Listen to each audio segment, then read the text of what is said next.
Қымбатты көрермендер, қайырлы күн. Бүгін My Prime Time арнасында біз білім жүйесі, балалардың тәрбиесі туралы әңгіме қозғаймыз. Мен дәл қазір Астана төрінде былтыр ғана ашылған Ardingly Astana мектебінің алдында тұрмын. Қараңыздаршы, менің арғы жағымдағы ғимарат нағыз хан сарайы дерсіз. Жас шыға көптеген ата-ана балаларға мектеп іздей бастайды ғой. Ardingly Astana қандай білім береді? Бұл жердегі білім жүйесі қандай? Ағылшын тілінде жүретін сабақтармен қатар қазақ тілі, қазақ мәдениетінен балам махрұм қалмай ма екен деген алаңдауы бар ата-ана үшін мен бүгін көптеген ақпарат беретін боламын. Сонымен Ardingly Astana мектебі біз үшін есігін айқара ашады. Жүріңіздер.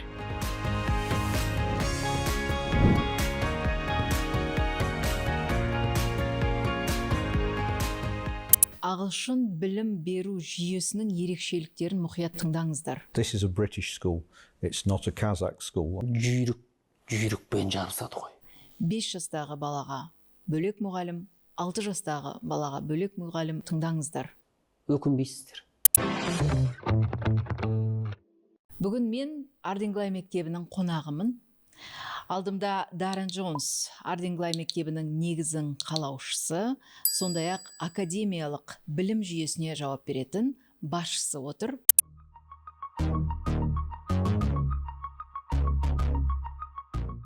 Сондай-ақ ортамызда баршаңызға жақсы белгілі Қазақстанның еңбек сіңірген қайраткері, дәстүрлі әнші Ерлан Рысқали отыр.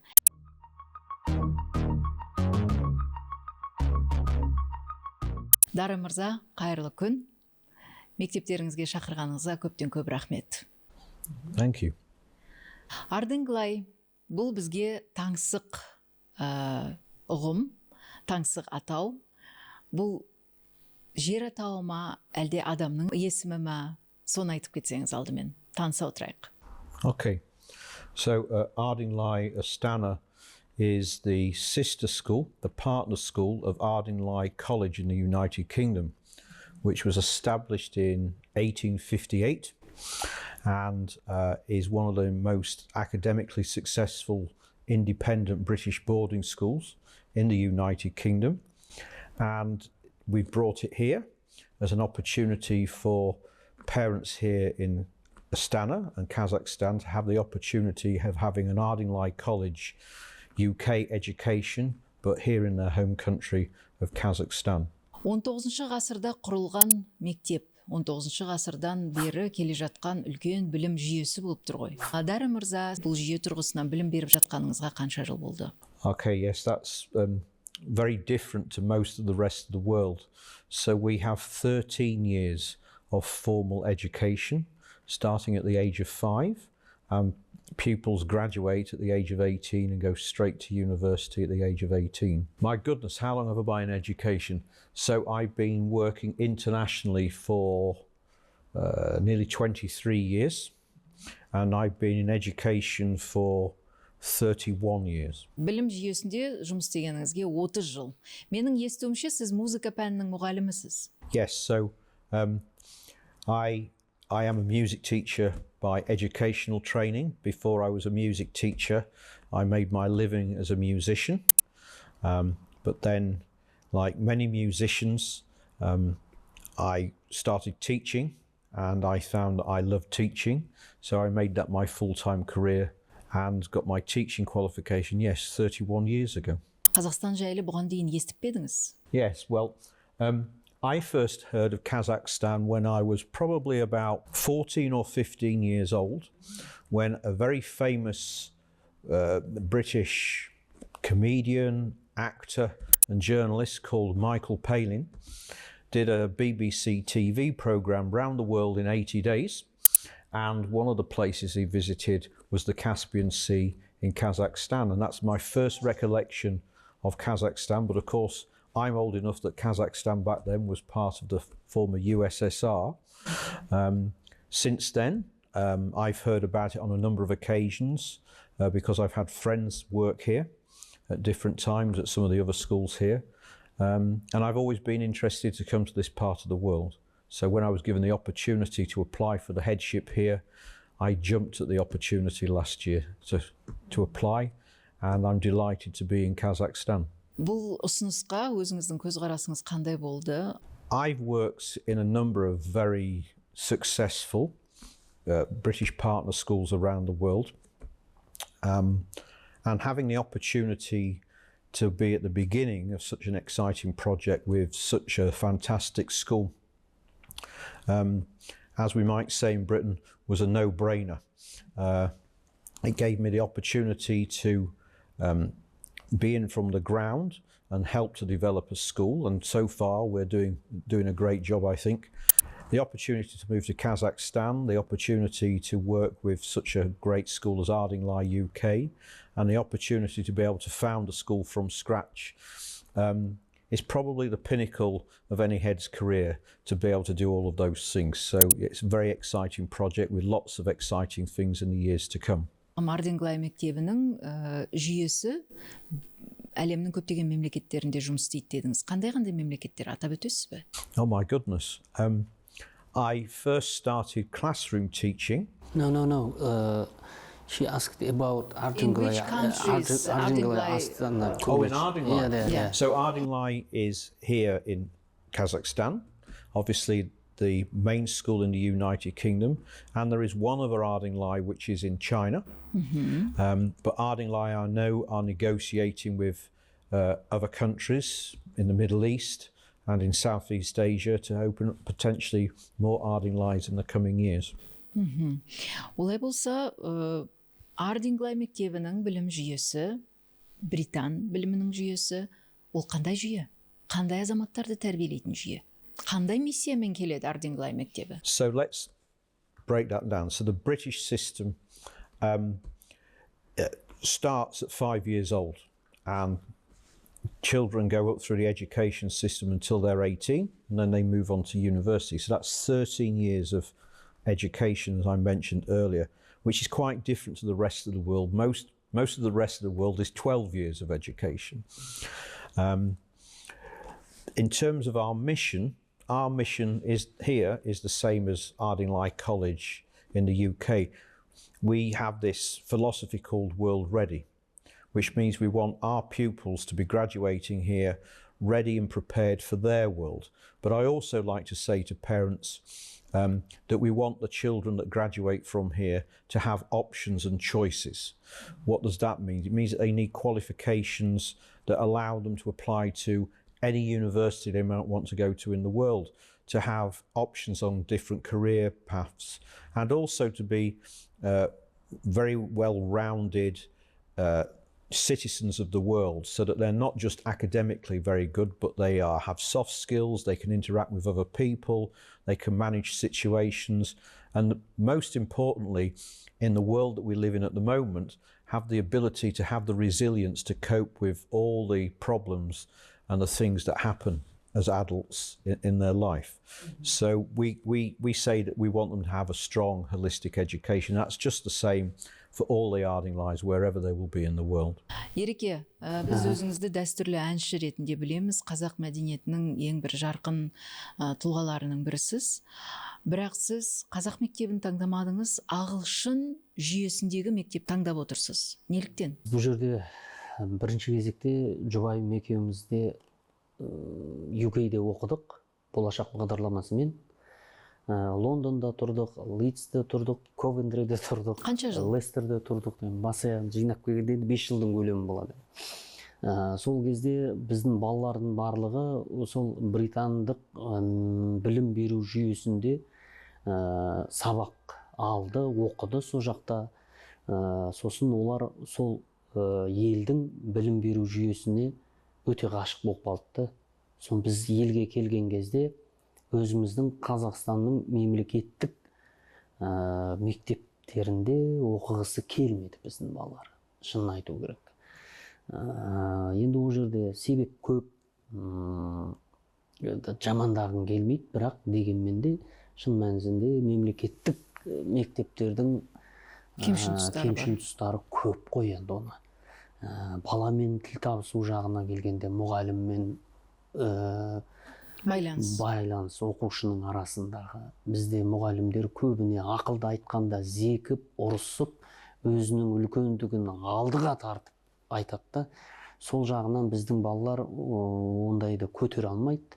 Англияда оқып келгенде, Англияда бала 1000 жерден бұзық болып тұрса да, 1000 жерден жаңағы үлкен кісіге қарсы келіп тұрса да, мұғалім оның баланың менін баспайды.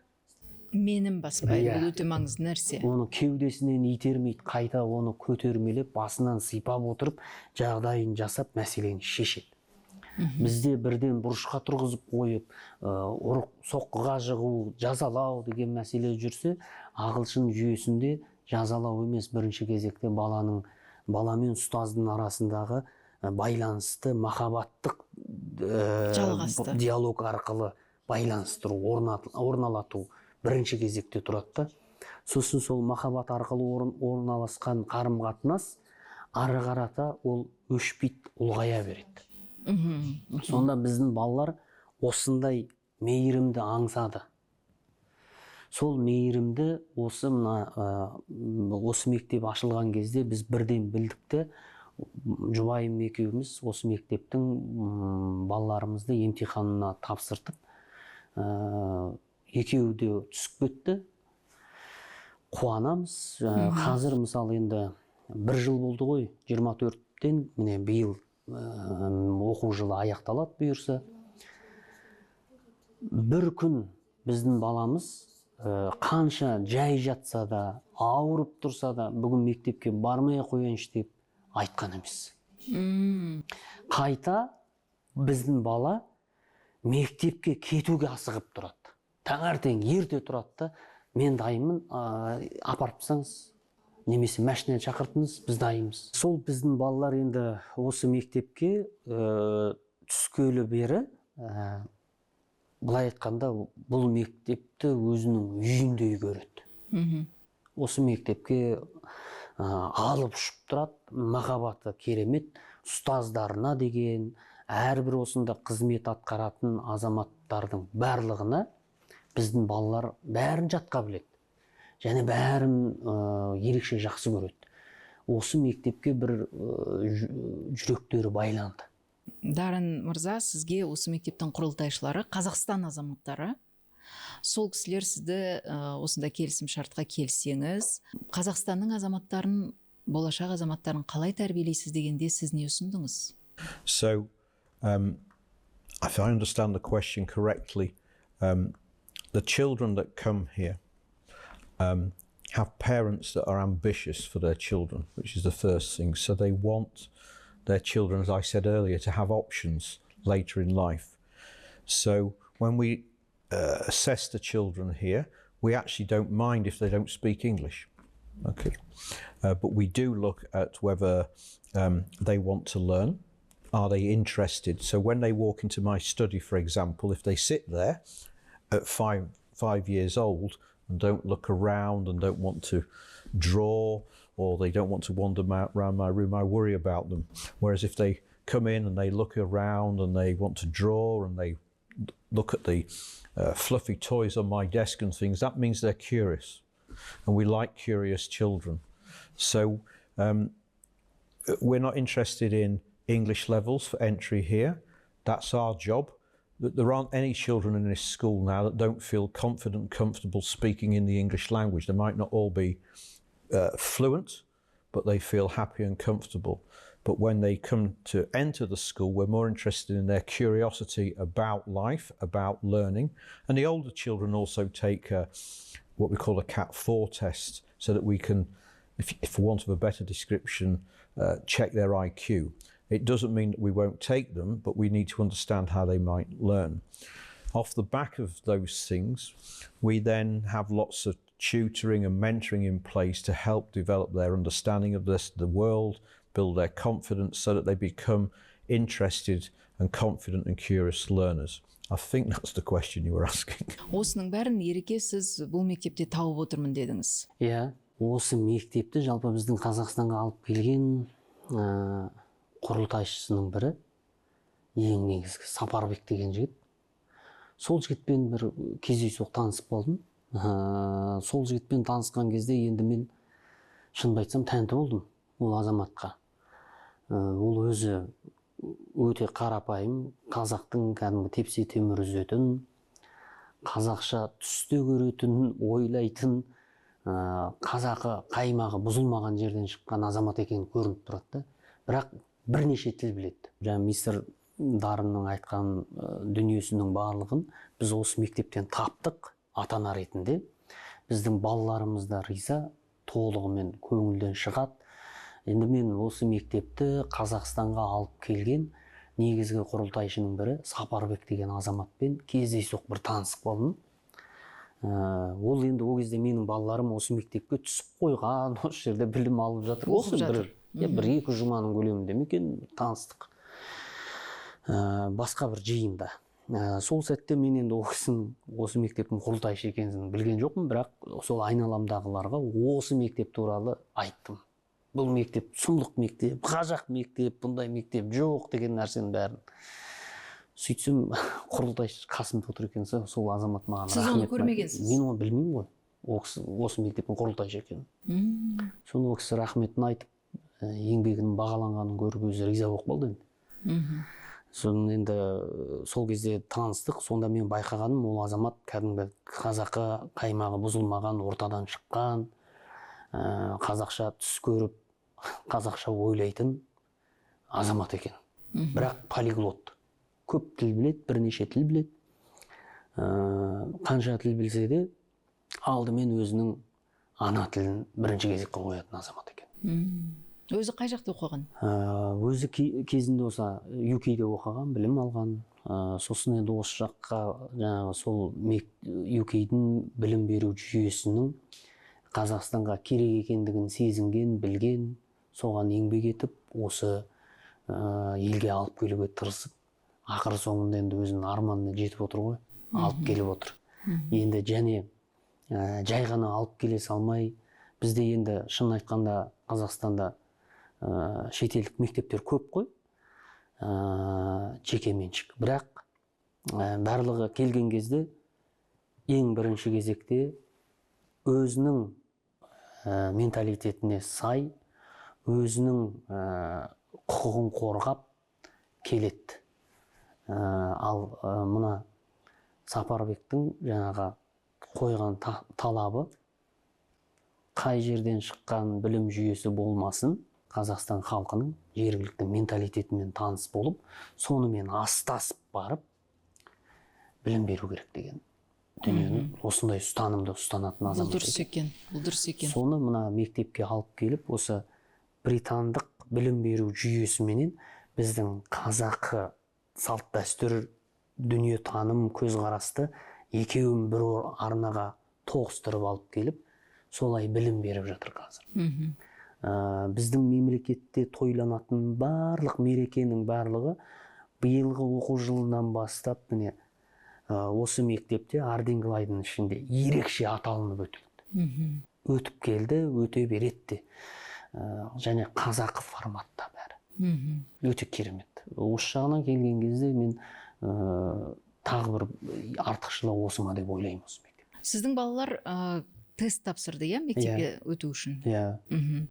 Бұл мектепке қабылдану үшін балалар қандай тест тапсырады және қай жастан бастап қабылданады? Okay, so we take children from the age of 5, and the 5 and 6-year-olds don't sit any tests, okay, but they are assessed by our school counsellor, and they can also have a trial day at the school to see whether they like being in the school, and the teachers observe them when they're having that trial day to see how they settle into the school. And then our 7-year-olds and up, all the way up to our year 8s next year, which we will have, they all have the assessment with a counsellor, but they also take what we call a Cat 4 test, which is a bit like an IQ test for children. But it tells us how they learn, where their weaknesses might be in certain areas of their learning. And then we use that information when they join the school to help develop their learning and their understanding. 5 жастағы бала, қазақстандық бала, ағылшын тілін білмейді. Мынау мектеп ағылшын тілінде. Қандай тест тапсырдыңыздар сіздер олай болса? Сіздер енді болашақпен оқып келдіңіз UK'де. Ал оқымаған бала қалай келеді? Жалпы менің өзі екі балам Англияда бірінші классқа барған. Иә, сізге оңай ғой. А басқа балаларға қалай? Жалпы негізінде балаға біз ата-ана өзіміздің көзқарасымызбен қараймыз да, бізге қиын болып көрінгеннен кейін балаға қиын да болуы мүмкін деп ойлаймыз ғой.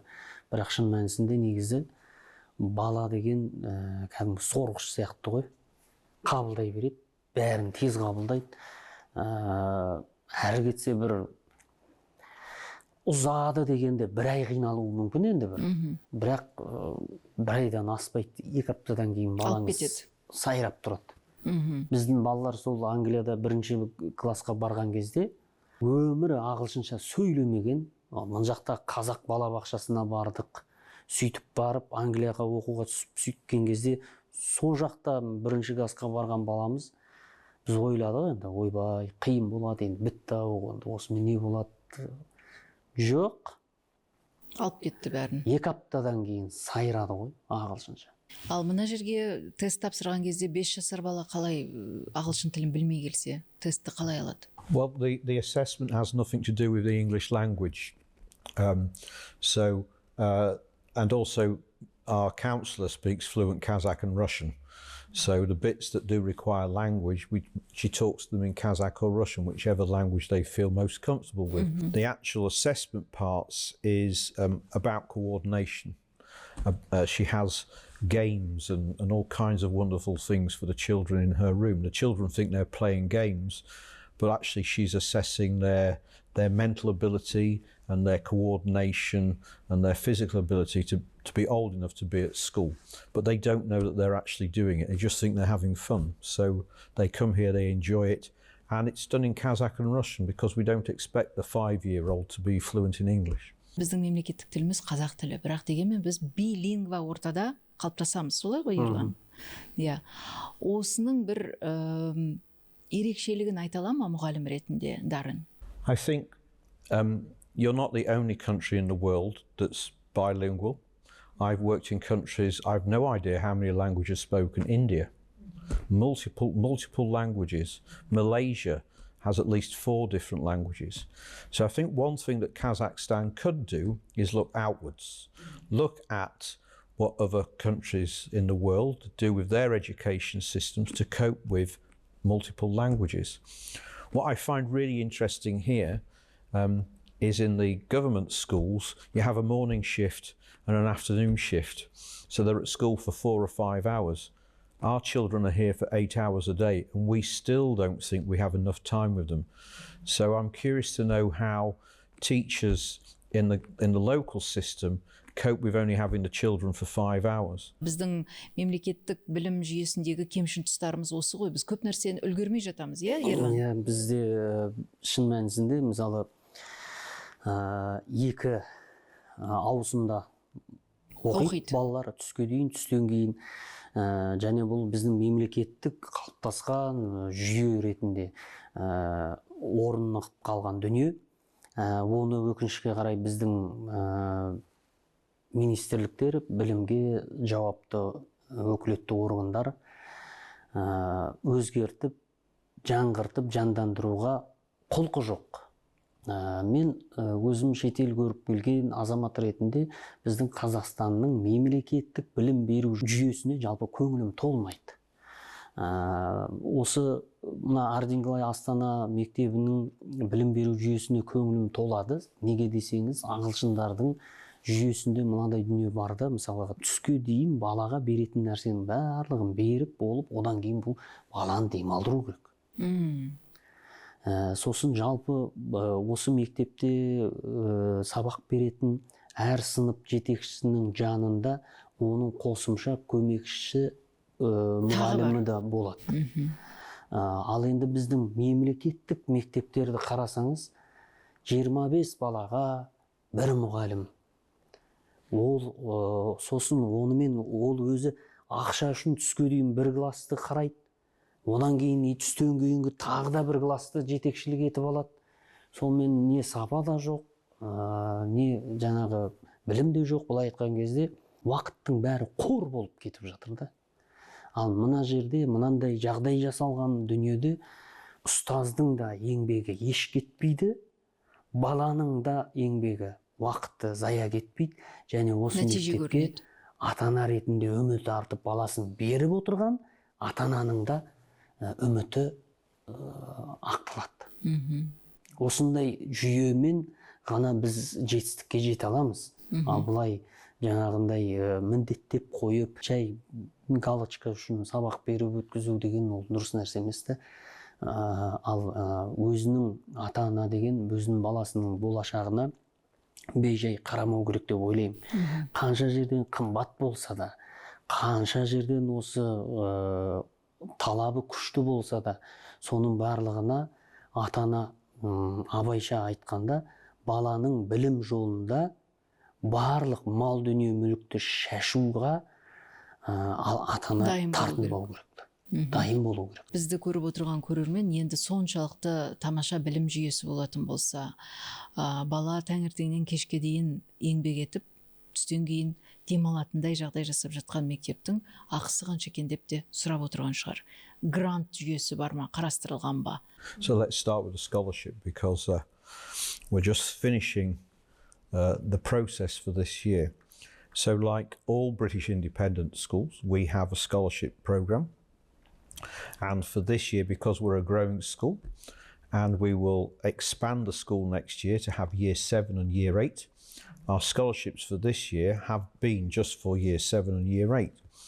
And later next week, we're going to announce who's got those scholarships. I interviewed 6 very talented young people yesterday for those scholarships.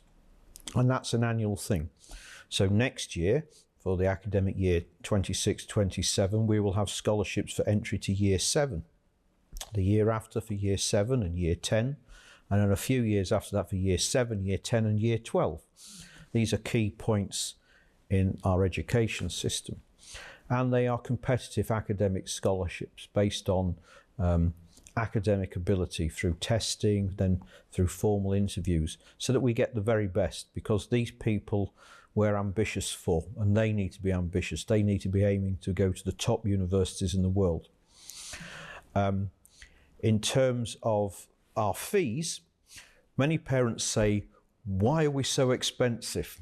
Well, we're not as expensive as some of the other schools in the city that we compete with. I'm not going to mention any names, but there are schools that are even more expensive than we are in the city. One of them is another British school, and one of them is an IB school. But I actually think our fees are good value for money when you realise in August, except for 2 expatriate members of staff who are actually native English speakers, every single expatriate teacher in the school will be British. I don't think there's another school in the city that can boast that its staff are British. So with that comes a rather large salary bill, plus all their accommodation and flights and so forth. And also, you don't get schools looking like this beautiful one without having to spend a great deal of money. We're not even a year old, and we have a library with 10,000 books in it. I know there are schools in the city that are 10 years old that don't have that number of books. So our fees are high. Rather, parents think they're high, but when they come here and they visit and they understand what they're getting for their money, they quickly understand the costs. So at the moment, if you are paying full fees, in the first 2 years, it's 9 million tenge, and then in the rest of the school up to year 8, it's 10 million tenge. But if parents apply very quickly, there's a significant discount off this year's fees of 20%, which is very good. If you compare that to the same education in the UK, it's about 1/3 of the cost. Мынадай мәселе бар да, мысалға енді бір қараған кезде шын мәнісінде бұл мектеп қымбат сияқты болып көрінуі мүмкін да. Бірақ басқа мектептер бар ғой, бұл мектептен де қымбат. Жеке мектептер. Енді аттарын атамай қойып, бірақ білім беру жағына келген кезде бізде ол мектептерде болдық, балаларымызға осы ағылшын жүйесінде білім алу үшін іздендікте, енді осы Астанадағы, жалпы Қазақстандағы онлайн мектеп іздедік, бұлайда барып көрдік, сонда қаншама мектепті көрдік. Бұл мектептің бағасы қолжетімді екен. Бұдан да қымбат мектептер бар екен, Құдай сақтасын. Бірақ беріп жатқан білімі оған татымайды. Ол жерлерде жаңағы көбіне шенді шекпенділердің балалары оқитын, менің балам мынадай мектепте оқып жатыр деген сияқты бір атақ үшін беретін сондай ата-аналар көп екен ондай жерлерде. Ол да әсер етеді баланың біліміне. Сосын біз сондай жерлерден қашып жүрген кезде біздің бақытымызға орай осы мектеп кездесті, осыған келіп емтихан тапсыртып түсіп кетті балаларымыз. Бұл мектептің басында жаңағындай айтып отырғанда, ойбай 10 миллион, ойбай сұмдық қымбат қой деп жүріп, ішіне кірген кезде көрдік. Ешқандай қымбат емес, бәрі өз орнында екен. Оқу жылы 9 ай. 10 months. 10 months қойдым. 10 months. Сонда айына 1 миллион. Айына 1 миллион ғой, 10 миллион, 10 айда 1 миллионнан бересіз ғой, былай айтқанда, бір айға. Бір айына 1 миллион теңге. Одан бөлек жаңағы өздерінің жеңілдіктері бар деген сияқты гранттар ойналып жатады, жаңағы өзі айтып отыр ғой. Енді бұл 1 жыл ғана болды ғой бұл мектептің бізге келгеніне. Сосын енді келесі жылы мысалы 6-шы, 7-ші сыныптар, 7-ші, 8-ші сынып ашылады деп отырмыз бұйырса деп. Ол кезде де сол 7 мен 8-ге тағы да жеңілдіктер беріліп отыр. 100% гранты да бар, оның ішінде емтихан тапсырып жеңіп алса түсіп кетеді мысалы. Менің балам осы жерде екеуі, біреуі 6-шы класста, біреуі 4-ші сыныпта оқиды. 6-шы сыныпта оқитын ұлым 100% емтихан тапсырып грант жеңіп алды. Және ол гранты енді ол ары қарата жалғаса береді, 1 жылдық емес.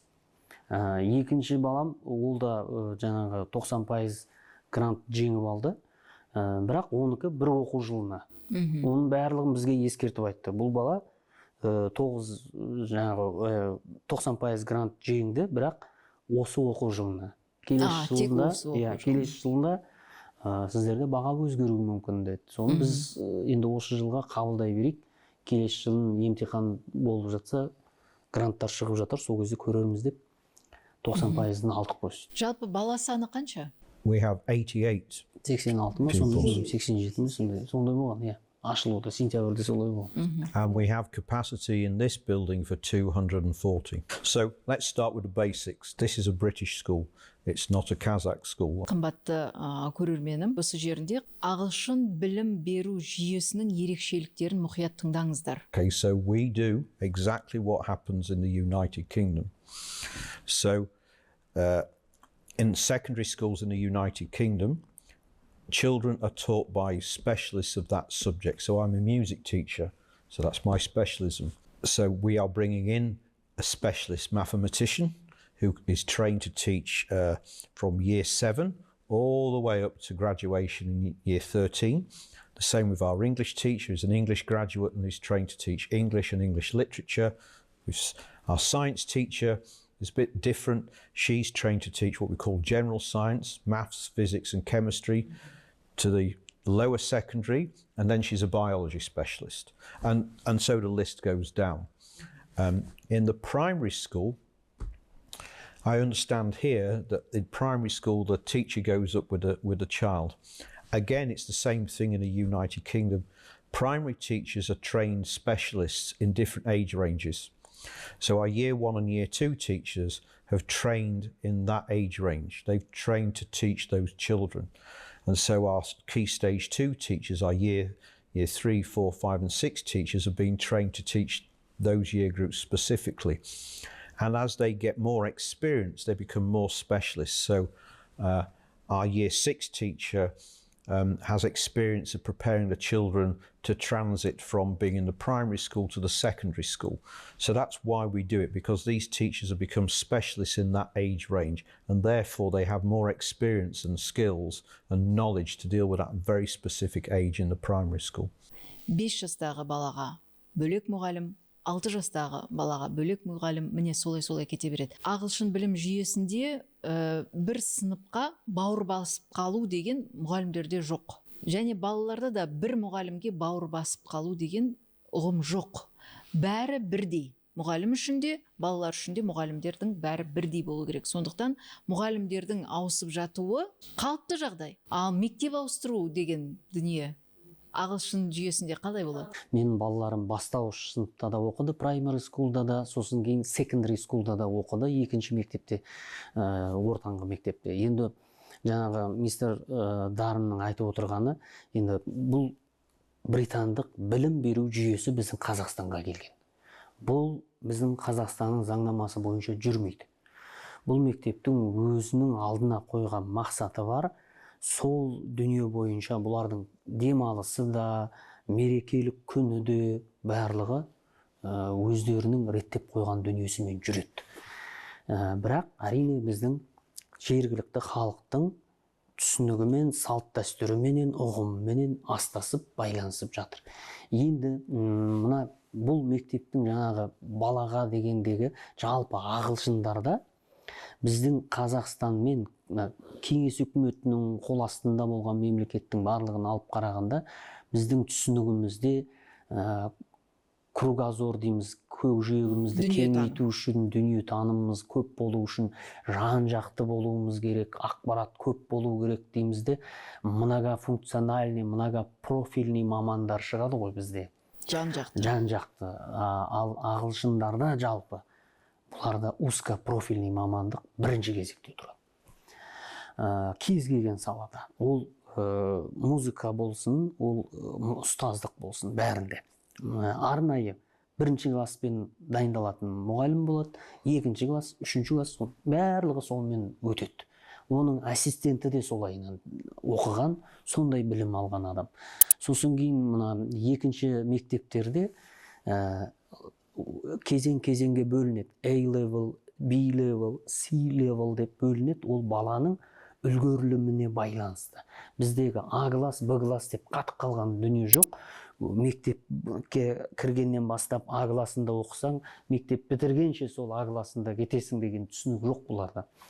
Екінші secondary schoolдан бастап бұларда жаңағы баланың үлгеріліміне байланысты өзі әр сыныпта, әр пәнде үлгеріліміне байланысты бала классын ауыстырып отырады. Мұғалімі де ауысып отырады, оның класстастары да ауысып отырады. Мысалы 25 баламен ол 6 класста оқитын болса, сол 25 баламен бір аудиторияда отырмайды. 25 баладан тұратын 5 класс болса, мысалы 6 класста, соның барлығы маламатаң әр пән сайын өзінің деңгейіне байланысты ауысып отырады.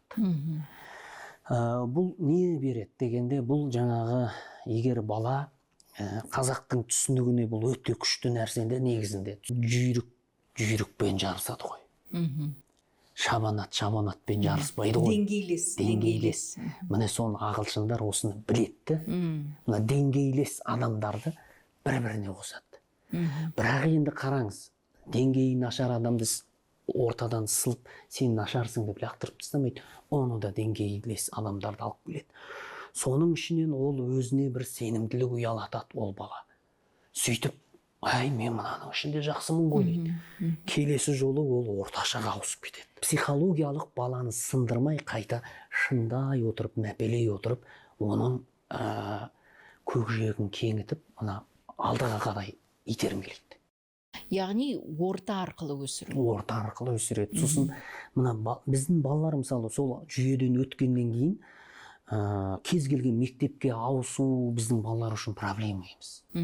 Барған мектебіне орта таңдап, бұқиып бүйтіп, біздің қазақтың балалары сияқты бүйтіп, ештеңке көрмеген, шекарадан шықпаған адам бүйтіп отырып қалмаған. Біздің балалар қазір ондайға көнбейді.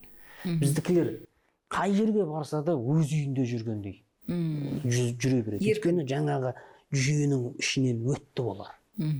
Сол жүйенің нәтижесі осындай да, бұл керемет нәрсе бұл. So our children are unbelievably confident here, and there's a reason for that.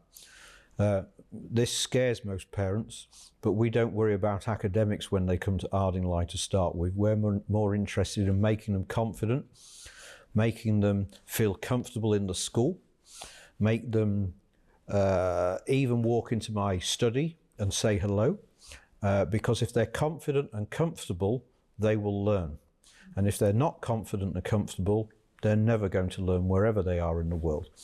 So we spend a lot of time with all of the children developing their self-confidence so that they feel happy and safe here, and then they ask questions, they get involved, and then they begin to learn. Running alongside that, we have English as an additional language, which is our program specifically for the children that don't come in with any English. And there's different levels of support for that, from work that we do inside the classroom with all the children, to individualized work with some children who might struggle a little bit in the early days. But most of that program, again, is about building confidence whilst they're learning. And so that is a big theme, particularly in our primary school, is growing their confidence so that they will stand up in assembly and talk to everybody, so that they will talk to all the adults in the school. If you were to walk around the school tomorrow, every single one of them would happily talk to you in the English language, but that only comes because of the amount of time we spend on building their confidence and supporting them with our EAL program. Бұл мектепте баласы оқыған ата-ана бақытты, оқыған бала да бақытты, өкінбейді, болашағы жарқын болады. Мен өзім 100% сенімді түрде ата-ана ретінде айта аламын. Себебі сол Англиядағы британиялық білім беру жүйесі тап сол қаз қалпында осында келді, және ол біздің қазақы дүниетанымменен астасып жатыр. Мысалға, қазіргі күннің өзінде де біз сол үйде жүрсек те, жұмыста жүрсек те, осы мектеп 24-те 7 ашық. Кез келген уақытта хат келіп тұрады. Сіздің балаңыз бүгін мынандай болды, біздің балаңызға бүгін мынандай істейміз, ертең мынандай, барлығын сізді ақпараттандырып тұрады. Бұл британдық жүйеде негізгі дүниенің бір ерекшелігі болып табылатын нәрсе де әрі. Одан кейін жаңағы мына балалардың деңгейін көтеру, сенімділігін арттыру, қоршаған ортада еркін ұстау деген қабілеттердің барлығын осы мектеп, осы британдық жүйе қалыптастырады. Мен жаңағы 2 баламды ағылшын жерінде 1-ші сыныпқа барған кезде, сол уақыттардағы ол кездегі 1-ші сыныптың бағдарламасы біздің Қазақстанның жүйесімен салыстырған кезде екеуі жер мен көктей. Қазақстанда 1-ші сыныпқа барған балаларымыз бенен Англияда 1-ші сыныпқа барған балаларды қазір екеуін салыстырсам, Англияда 1-ші сыныпқа барған балада еркіндік көп, өзін-өзі сенімдік деген. Ана Қазақстанда 1-ші сыныпқа барған балаға қарағанда бір бас жоғары тұрады. Және қоғаммен араласуға үйретеді. Ол жерде мынандай нәрсе, 1-ші сыныпта біздегідей, мысалы, таңнан кешке дейін көркем жазуды үйретпейді. Кітап оқуды жаңа міндеттемейді. Ақырын барлығын махаббатпен істетеді, қызығушылығын оятады баланың. Кішкентай бір 1-2 сөзден тұратын, бір 15 шақты беттен бір суреттер араласқан, сондай бір кітаптар болады бастапқы кезде. Сонымен қызықтырып алады баланы. Содан ол ақырындап бүкіл 15 беттің ішінде 5-6 сөз болуы мүмкін өзі. Сол бала кітап оқыдым деп ойлайды. Содан кейін ол 15 беттің ішінде бір шамалы уақыттан кейін бір 10 сөз қосылады. Сөйтіп арта береді. Сонда бала білінбей кітап оқуға үйреніп кетеді. Одан кейін жаңағы жазуға, әдемі жазуға ол қарамайды. Ең басты жазса болды. Жазып үйренсе болды, алфавит таныса болды. Сосын қоршаған ортамен байланысын қалыптастырады. Оның қаласында не болып жатыр? Жаңалықтардың барлығын көрсетеді. Сонда кішкентай бала қоғамның өзінің бір бөлшегі екендігін сезіну керек. Өсетті. Сөйтіп. Осындай дүниені, мысалы, ол біздің Қазақстанға жаппай ену керек қой, жаппай. So as a British curriculum school, whilst the children in the lower years have a lot of fun and a lot of learning takes place through play, there are still many traditional elements like learning phonics, the different sounds within a word, I've mentioned that we have 10,000 books in the library. There's a reason for that. We have our own, you have a reading scheme. So all the children have their reading assessed, and based on that assessment, they're assigned different levels of books by colour. So you might be yellow, I might be red. And when you go to the library, you pick books from the yellow set or the red set. So the children take books home to read to their parents. They might start with very simple words and simple sentences, going all the way up to our year sixes, our 11-year-olds reading full novels. Everybody from year one is encouraged to write in the English language. Again, I saw some work from year one on Friday, very simple sentences, sometimes difficult to read because they're still trying to form their letters as well in writing, but they're encouraged to do it. So the academic side and the fun side of the lower years, and as they get older, they still have fun in learning. It just is in different ways. So working together, maybe competitions and challenges and all kinds of things. So I was in a year 3 maths lesson the other day, and they were exploring right angles, but they weren't just having a right angle drawn on the board and then they were going around the room trying to find all the right angles in the room. Our year 5s, our year 6s have been out on field trips recently, so they go and explore their learning outside. So it's not a rigid academic system. Academic rigor is there, but it's not done through, you will learn this, you will memorize this. It's done in a variety of different learning styles, through different kinds of projects and different ways of approaching it. So it's not all based on reading a book and writing it all down. Жоғарғы сыныпта балалар өзінің арманын мақсатқа айналдыру керек. Сол кезде қасында профориентатор мұғалімдер бола ма? So I think that again is very different in a British school to the Kazakh system. So what we call careers and university counselling starts when our pupils are 13 years old. And the reason it starts then is at the end of that year, they will have some choices to make about IGCSEs. To do that, they need to understand how universities work around the world. So they will have systematic support and counselling from the age of 13 to the moment they graduate at the age of 18. And that becomes more intense as they get older. So when they begin their final year in August, they will be assigned a counsellor who will help them complete their application forms, will speak to them and their parents about which universities they're going to choose. If they're going to the US, we will support them in preparing for the SAT. We will help them prepare their essays because they have to write multiple essays. If they're going to the UK, fortunately it's one application form, but there is something called a personal statement which needs a lot of crafting, so our counsellors will help with that. And we haven't appointed any of those people yet, just simply because we haven't got the children of the right age, but as they will be appointed at the appropriate time to join the school, and we'll increase the number of counselling staff as the number of children in the school grows as well. Қазақ пен ағылшын ұлты өзі ұқсас бір-біріне. Солай ма? Бұлар бекзада халық қой. Бізде бір арғы затымызда бір бекзадалық жатыр. Бұлар ақ сүйек, бізде де бір ақ сүйектік бар. Бұлар сабырлы халық, бізде сондай сабырлы халықпыз. Оны адам өңіліп отырып қараса өзі аңғарады. Енді бұларда сенім деген бірінші кезекте. Бізде де кезінде бірінші еді, бірақ сол сенімнен айырылдық қой біз біраз бодандықта болғанның кесірінен.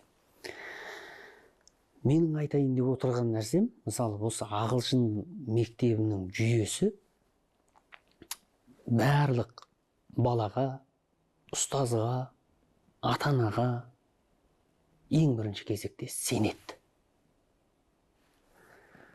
Сосын кейін өздерінің уәдесінде тұрады. Бізде оқу көп жағдайда саудаға айналып кетсе, табыс көзіне. Бұларда ондай көзқарас жоқ. Бұларда бірінші кезекте сапа, білім. Бізде ас мәзірін былай жай ғана үстіртін көрсете салу мүмкін қазақтарда да, Қазақстан мектебінде, жалпы басқа нелерде. Оның ар жағында өңіліп, шын мәнісінде ата-анаға уәде берген тамақ жасалынып жатыр ма, жасалынып жатқан жоқ па, оны қадағаламайды да.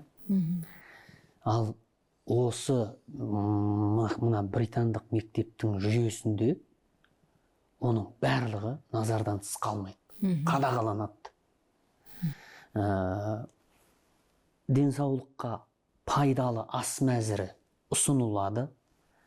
Әрбір баланың жеке анкетасы толтырылып, мысалы біз Англияда оқып жүрген кезде, біз өзіміз әрі мұсылман, әрі жаңағы аллергиясы бар адам болғандықтан баламызда соны көрсетіп жазып, сол кезде бізге берген ағылшындардың 3 меню берді, жергілікті өздерінің менюі, оның ішінде шошқасы да бәрі кіре береді деген сияқты. Сосын кейін жаңағы вегетариан дейді, шөп салам жейтіндер, одан кейін жаңағы мұсылмандарға арналған меню. Соның бәрін біз өзіміз мұсылманбыз дедік те, сол мұсылмандарға арналған менюді таңдап алдық. Және біздің балалар соған барып жүрген кезде, соның ішіндегі мұғалімдердің барлығы қай бала қандай менюмен тамақ ішетініне дейін біліп алған. Қадағалап отырады. Біздің бала жүгіріп барып, жаңағы шошқаның етіне жүгіріп бара жатса, тоқтатып, ол сенікі емес, сенікі мына жақта деп жіберу. Тура сол дүниенің бәрі о жақта бар. Барлығы жаңағы ас мәзіріне дейін бәрі қадағаланады. Балаларға не болса соны ішкізе бермейді. Біліміне де, ішіп жеміне де, ойнап күлуіне де, мына мектеп бір сөзбен айтқанда барлық жағдай жасап.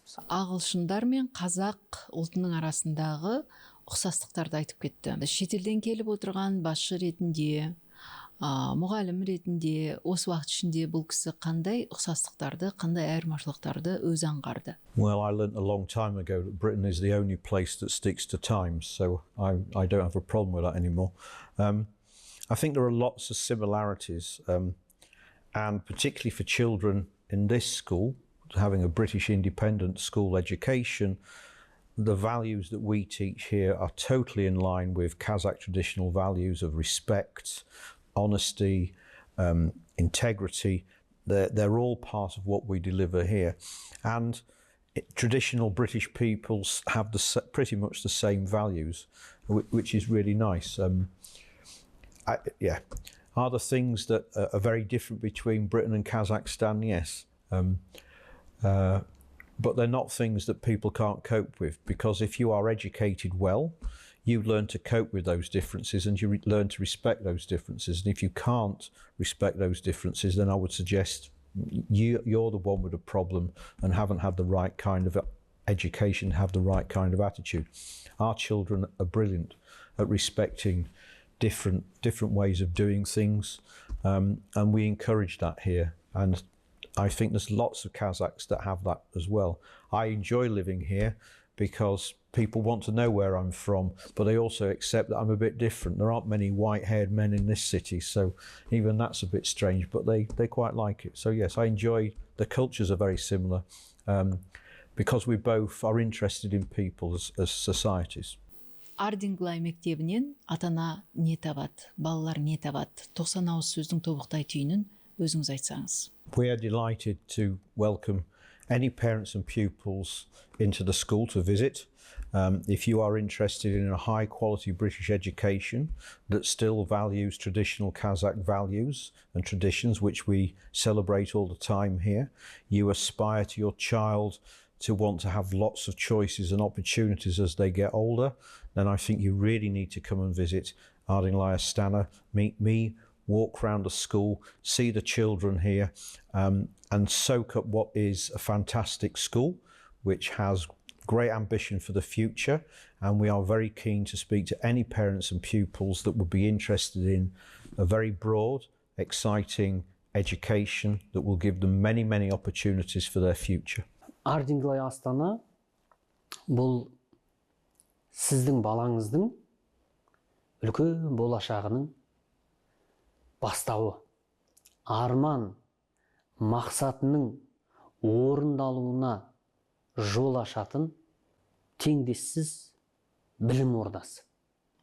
Ardingly Астанада баласы оқыған ата-ана да және сол жерде дәріс алып жатқан оқушы да бақытты. Өкінбейсіздер. Ал мен өз кезегімде бүгінгі сұхбатқа дәл дәстүрлі әнші Ерлан Рысқалидің қатысып отырғанын бір қуанышты жағдай деп есептеймін. Өйткені дәстүр мен әлем азаматын тәрбиелеудегі Ardingly мектебінің қосып отырған үлкен үлесін мен осы жерден көріп отырмын. Менің арнама жазылуды ұмытпаңыздар. Аман есен болыңыздар.